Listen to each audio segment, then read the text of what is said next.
Greetings, everyone. This is Paul Juarez with JBGoodwin REALTORS, and today I want to talk to you about avoiding buyer's remorse. We saw a little bit of this in 2021. Now, it was a small number, but it did happen. And so I want to talk to you about some ways we can avoid that. Because of limited inventory, high demand, and competitiveness, we definitely saw some buyers skipping these normal guidelines and processes in order to win the home. And that's not what we want to avoid it. So let's get started. First is we don't want to rush into the home search, right?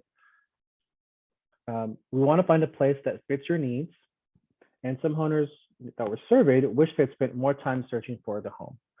Yes, there is limited inventory, but you want to dilly-dally, but you want to give yourself enough time. And how can you do that? Well, one is, can you extend your current accommodations? Can you extend your lease, and how much will it cost? Usually a lease has a definite beginning date and a definite ending date. And once you come to that ending date, you're going to have to pay for those extra days. So if you need, 7 more days, 10 days, that could be good for you. But the question is, at what rate? Is it going to be at your current rate, or will it be a little bit slightly higher rate? And so if it is that slightly higher rate, one tip I kind of give to my clients is, take a box of cookies or something and go to your property manager's office, set an appointment and tell them, hey, and tell them the situation. Hey, I'm buying a house, and lease ends this date, we're closing this date, so I need 6 more days, or I need 12 more days. Is there any way you could let me extend at my current rate, and you can kind of maybe embellish a little bit. I'm paying a lot for this house. I just need a couple of extra days, blah, blah, blah. Can you help me out? And, sometimes they do. And if they don't, at least it's worth, it was worth asking, right? I've also had some clients do kind of the reverse. They're renting. Paul, I'm not ready to buy for 3 months, but I don't want to miss out on something. So can we still kind of look at homes? I want to get to know some prices and neighborhoods, and I don't want to miss something. So I start sending them homes, and lo and behold, they find something that they like, and they want to go ahead and proceed, make an offer. And we've done that, and we got the house. But I always advise them, check, are you okay in terminating your lease early? Do you have to give 60 days notice, or is that 45, 30 days? And are you going to have to pay 1.5 times the rent and fee, or 2.5 times as a early termination fee? What does that cost? That way you can help, plan for it and budget for it. If that happens, thankfully, when you buy your home, you usually are doing some prepaid costs like your whole mortgage payment, usually for about 2 months, maybe 3, but usually about 2 months. So again, you just want to, at least you want to have those costs, I guess that's, well, you just want to be able to plan for that in your budget is the point. And you also want to find a patient realtor who can understand your needs, Next is, don't skip the home inspections. You definitely want to look beyond the staging and remodeling, as my colleague would say. Did they just put lipstick on a pig? Staging is definitely helpful because it helps the buyer imagine the space, what is possible, what it would kind of look like. But also, we definitely want to look deeper. And you never want to forego the option period just to win the offer. That's something we have here in Texas, and that could be its own separate talk. But some people have skipped it just to win offers, or maybe to be more competitive in their offers. But there is a way to write a successful offer that will give you enough days to do your due diligence, do your inspections, and do your consultations. You want to have enough time to get in, get an inspector in there, have time for them to write up the report. Now, usually they're able to write up the report by end of day, but sometimes it may not be till the next day. They may need 24 hours. So you want to have enough time to inspection done, read the report, digest the report. Did it uncover something else? You need to schedule another foundation guy to come in, or plumber to come in, or something. You want to also have time to do any further negotiations if needed. So you want to make sure you definitely give yourself enough time.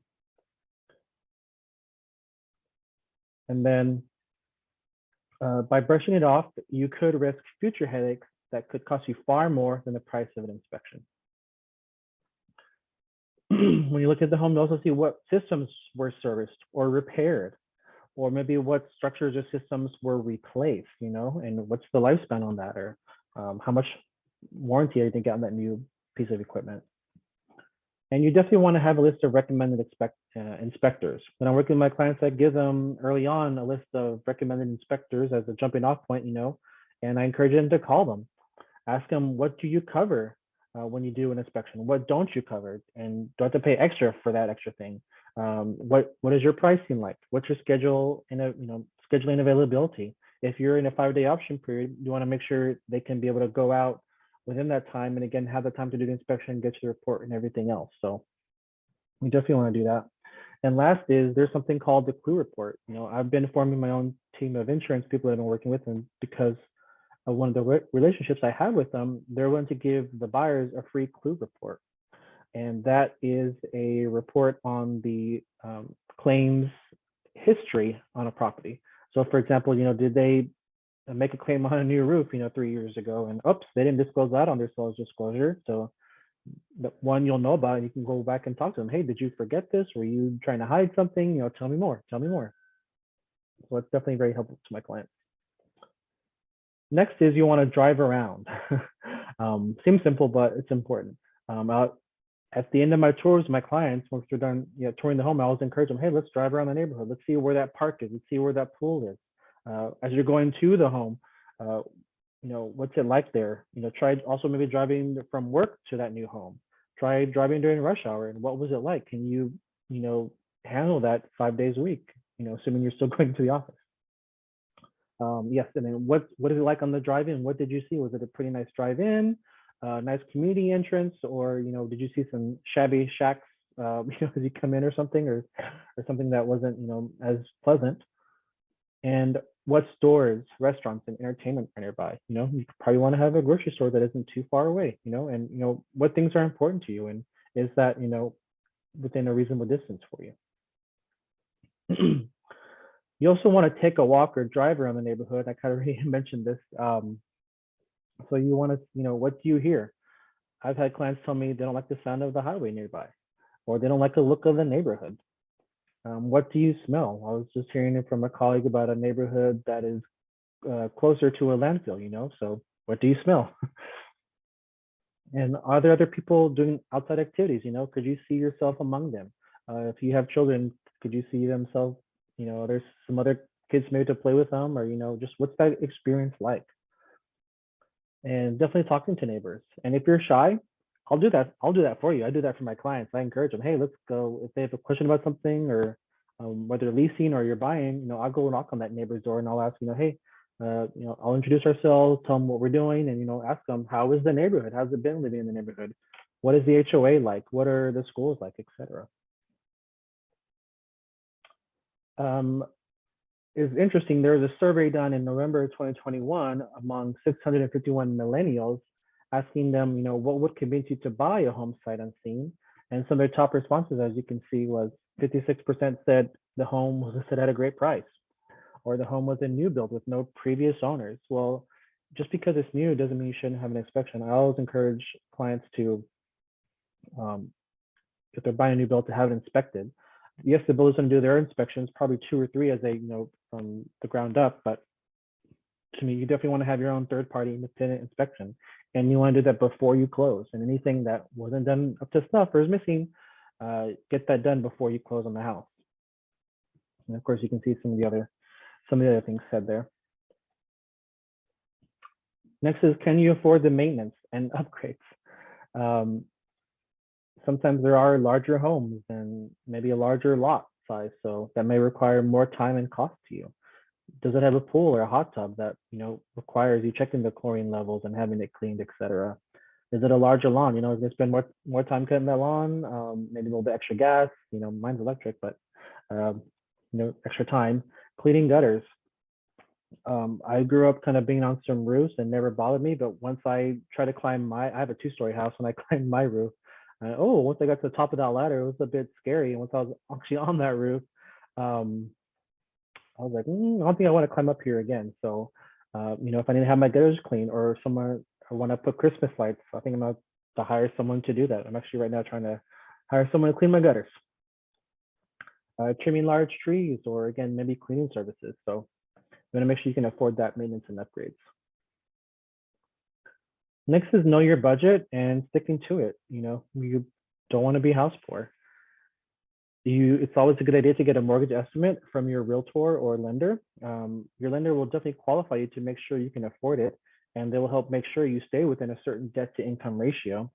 But it's good to get, to find out what is your pity payment, what is your principal, what is your interest, what are your taxes, and what are your insurance. All that together is going to be your total monthly mortgage payment.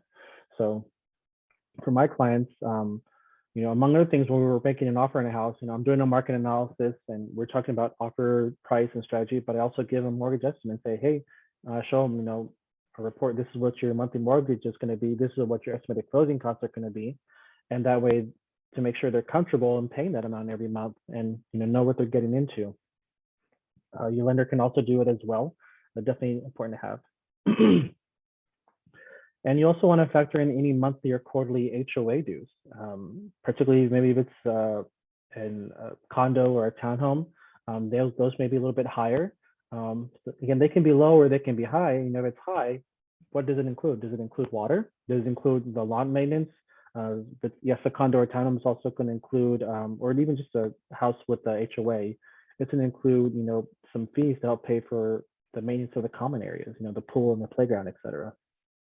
So, but all that kind of adds on to your monthly payment. So you want to make sure you know what you're getting into. And that's almost about it. I would say, most people are going to be okay. I don't want to scare anyone. Most people are going to be okay. But some people, yes, ended up having that buyer's remorse. And hopefully these tips have helped you avoid some of those pitfalls. On the next slide here, I'll show you my number. The point is, I'm here to be your real estate resource. So feel free to call me with your questions. And my next video, I have something cooking on homestead exemption to help save you money.